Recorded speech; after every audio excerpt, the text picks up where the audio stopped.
Hello, நமஸ்காரம். மடிப்பாக்கம் சுந்தரி மாமியாத்து கிச்சனில் இந்த தீபாவளிக்கு மிக்சர் எப்படி பண்ணுறது அப்படிங்கிறத பார்க்கலாம். 1/2 கிலோ கடலை மாவு இருந்தால் போகிறோம். நிறையா மிக்சர் வந்துடும். எல்லாருக்கும் கொடுக்கறதுக்கு நிறையா இருக்கும் தாராளமாக. இப்போ நான் கடையில் வாங்கின கடலை மாவில் தான் பண்ண போகிறேன். ஒரு 2 டம்ளர் அளவுக்கு கடலை மாவு எடுத்துட்டுருக்கேன். இப்போ நம்ம ஃபஸ்ட்டு பூந்தி எப்படி பண்ணுறது அப்படிங்கிறத பார்க்கலாம். 2 டம்ளர் கடலை மாவுக்கு 1/2 டம்ளர் அளவுக்கு பச்சரிசி மாவு. கடையில் வாங்கின மாவாக இருந்தாலும் சரி, இல்லை வீட்டில் அரைச்சி வச்சுருந்தாலும் சரி, அரிசி மாவு சேர்த்துக்கணும். அரிசி மாவை போட்டுட்டு இப்போ அதுக்கு தேவையான அளவுக்கு உப்பு கொஞ்சமாக போட்டுக்கோங்க. 1/2 உப்பு போட்டுக்கோங்க. ஏன்னா அப்புறம் வேறு நம்ம உப்பு கலப்போம். அதனால் கொஞ்சமாக போட்டால் போதும். ஒரு 1/2 டீஸ்பூன் அளவுக்கு பெருங்காயப்பொடி போட்டுக்கோங்க. கொஞ்சமாக ஒரு 1/2 ஸ்பூன் அளவுக்கு காரப்பொடி, ஒரு 1/4 டீஸ்பூன் அளவுக்கு மஞ்சப்பொடி. மஞ்சப்பொடி போட்டால் கொஞ்சம் கலராக இருக்கும் பூந்தி. இப்போ எல்லாத்தையும் நல்லா ஒன்றா கலந்துட்டு நம்ம கொஞ்சம் தண்ணியை விட்டு கொஞ்சம் கொஞ்சமாக அதை பிசைஞ்சிட்டு அதுக்கப்புறமா கொஞ்சம் தாராளமாக தண்ணியை விட்டு கரைச்சிக்கணும். முதல்ல கொஞ்சம் கட்டி இல்லாமல் பிசைஞ்சுக்கணும். பிசைஞ்சிட்டு நம்ம தண்ணியை விட்டு கரைக்கிறத அது கட்டி முட்டி இல்லாமல் நல்லா கரைப்படும். இந்த மாதிரி தோசை மாவு பதத்துக்கு நம்ம கரைச்சிக்கணும். பூந்தி பொரிக்கிறதுக்கு ரொம்பவும் தண்ணியாக இருக்கக்கூடாது. இந்த திக்னஸ்க்கு கரைச்சி வச்சுக்கோங்க. இப்போ எண்ணெயை நல்லா காய வச்சுக்கணும். பூந்தி பொரிக்கிறதுக்கு எண்ணெய் நல்லா சூடாக இருக்கணும். அரைக்காய்ச்சலாக இருந்ததுனாக்கா பூந்தி சவுக்கு சவுக்குன்னு ஆகிடும். அதனால் எண்ணெய் நல்லா காஞ்சி இருக்கணும். ஃபுல் காய்ச்சலில் இருக்கணும். இதுபோல் ஒரு ஜார்னி எடுத்து அதில் ஒரு கரண்டியில் மாவு எடுத்து விட்டு தேய்ச்சோம்னாக்க குண்டு குண்டாக பூந்தி விழுந்துடும். அதில் இந்த தோசை மாவு பதத்துக்கு மாவு இருந்தால் நல்ல குண்டு குண்டாக வரும். இதே போல் இந்த ஜார்னியில் பூந்தியை நல்லா தேய்ச்சிக்கணும். இது அப்படியே ஸ்டவ்வையும் சின்னது பண்ண வேண்டாம். அதே ஃபுல் மீடியம் ஃப்ளேம்லேயே இருக்கட்டும். அப்போ தான் அது நல்லா நிறுத்தி நிதானமாக வேகும்.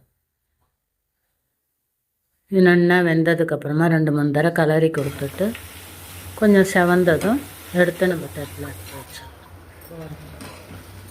இந்த அளவுக்கு செவக்கணும். அப்போ தான் நல்லா கரகரன்றும். இதே போல் எண்ணெயை நல்லா வடிச்சிட்டு எடுத்து ஒரு டிஷ்யூ பேப்பரில் கூட நீங்கள் போட்டுக்கிறதுனா போட்டுக்கோங்க. எண்ணெயெல்லாம் நல்லா உறிஞ்சிடும். அடுத்த ஈடு பொரிக்கிறதுக்கும் எடுத்த உடனே தேய்க்காமல் ஒரு 2 நிமிஷம் எண்ணெயை நல்லா சூடு பண்ணிவிட்டு அடுத்த ஈடு பொரிச்சோம்னாக்கா நல்லா குண்டு குண்டாக பூந்தி சூப்பராக இருக்கும். இதே போல் எல்லா மாவையும் நம்ம பூந்தி தேய்ச்சி எடுத்து வச்சுக்கலாம். தோசை மாவு பதத்துக்கு வச்சுட்டோம்னாக்கா நல்லா முத்து முத்தாக வரும். இப்போ அடுத்தது நம்ம வாழைப்பொடி பண்ணுறதுக்கு ஒரு 2 டம்ளர் அளவுக்கு கடலை மாவு எடுத்துக்கலாம். 2 டம்ளர் கடலை மாவுக்கு 1 டம்ளர் அளவுக்கு அரிசி மாவு போட்டுக்கலாம். அரிசி மாவை போட்டுட்டு நல்லா 2 மாவையும் நல்லா கலந்துக்கலாம். இப்போ இதுக்கும் அதே போல் காரப்பொடி பெருங்காயம் எல்லாம் போடணும். இதுக்கு தேவையான அளவு உப்பு, எல்லாத்துக்குமே 1/2 உப்பு போட்டுக்கோங்க. அப்புறம் வேறு நம்ம உப்பு போட்டு கலக்கிறதுனால ரொம்ப சால்ட்டாகிடும். அதனால் திட்டமாக போட்டுக்கோங்க. 1/2 ஸ்பூன் அளவுக்கு காரப்பொடி, ஒரு 1/2 ஸ்பூன் அளவுக்கு பெருங்காயப்பொடி, கொஞ்சமாக ஒரு 1/4 ஸ்பூன் அளவுக்கு மஞ்சப்பொடி எல்லாத்தையும் போட்டு நல்லா கலந்துட்டு இதுவும் அதே மாதிரி கொஞ்சம் கொஞ்சமாக தண்ணியை விட்டு கெட்டியமாக பிசைஞ்சுக்கணும். அதுக்கு தோசை மாவு பதத்துக்கு கலந்துக்கணும். இதுக்கு கெட்டியாக பிசைஞ்சுக்கணும்.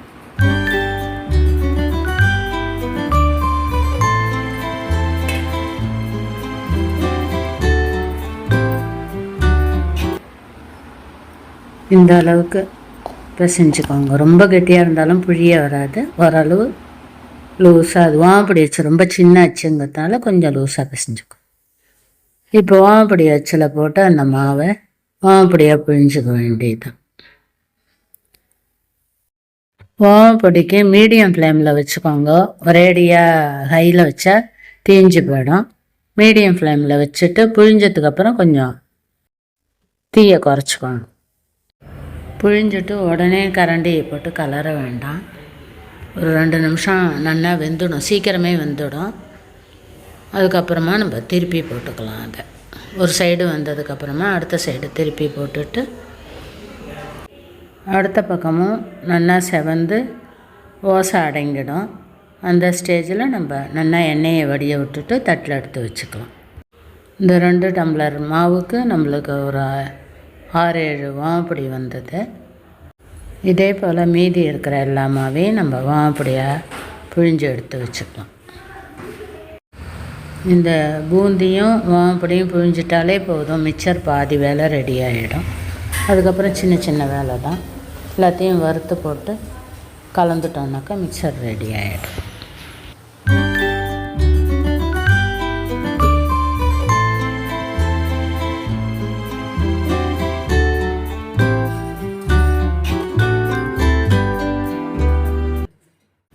இப்போ ஒரு பெரிய பாத்திரமாக எடுத்துன்ட்டு அதில் நம்ம பொரித்து வச்சுருக்கிற பூந்தி எல்லாத்தையும் அதில் போட்டோம்னா ஓமப்பொடியையும் கையால் கொஞ்சமாக நொறுக்கிட்டு அதையும் அந்த பூந்தியோடு சேர்த்து மிக்ஸ் பண்ணி விட்டணும். லைட்டாக நொறுக்கிண்டா போகிறோம். அதுக்கப்புறம் நம்ம அவுல்லாம் போட்டு கலக்கிறது அது ஆட்டோமேட்டிக்காக நிறையா நொறுங்கிடும். அதனால் கொஞ்சமாக ஓமப்பொடியை நொறுக்கிக்கோங்க, ரொம்ப தூளாக வேண்டாம். இதே போல் எல்லா வாழைப்பொடியும் நல்லா நொறுக்கி அதில் போட்டுட்டு நல்லா குலுக்கி வச்சிடலாம்.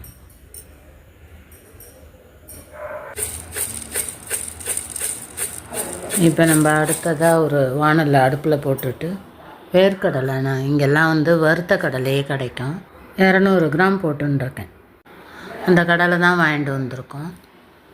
அந்த கடலையை கொஞ்சமாக வானலில் போட்டு சூடு பண்ணிக்கலாம். எண்ணெயில் போட்டு பொரிச்சும் போடலாம். எண்ணெயில் போட்டு பொரித்து போடுறதே ரொம்ப கோத்துக்கும் எண்ணெய் மிக்சரில். இது மாதிரி வறுத்துட்டு ஓரளவு புடச்சிட்டு போட்டோம்னாக்கா அவ்வளோவா எண்ணெயாக இல்லாமல் இருக்கும்.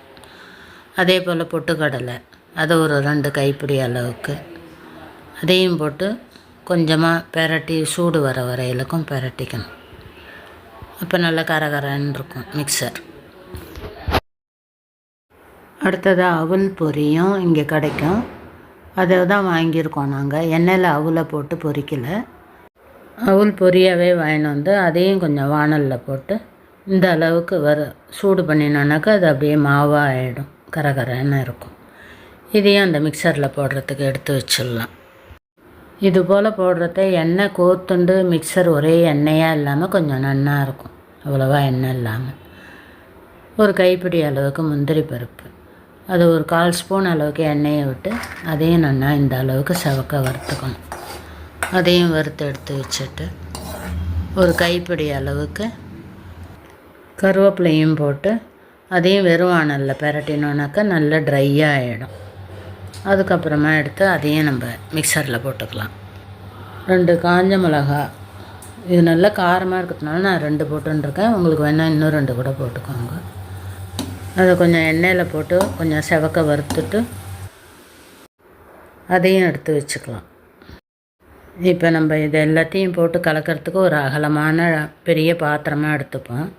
அதில் வறுத்த வேர்க்கடலை, பொட்டுக்கடலை, அவல் எல்லாத்தையும் அதில் போட்டுட்டு நல்லா கலந்து விட்டுக்கலாம். அந்த வேர்க்கடலை, அவல், பொட்டுக்கடலை, முந்திரி பருப்பு எல்லாம் சேர்த்து நாலா பக்கமும் நல்லா கலந்து விட்டுக்கணும். கலந்துட்டு நல்லா ஒரு குலுக்கி வச்சிடணும் அந்த மிக்சரை.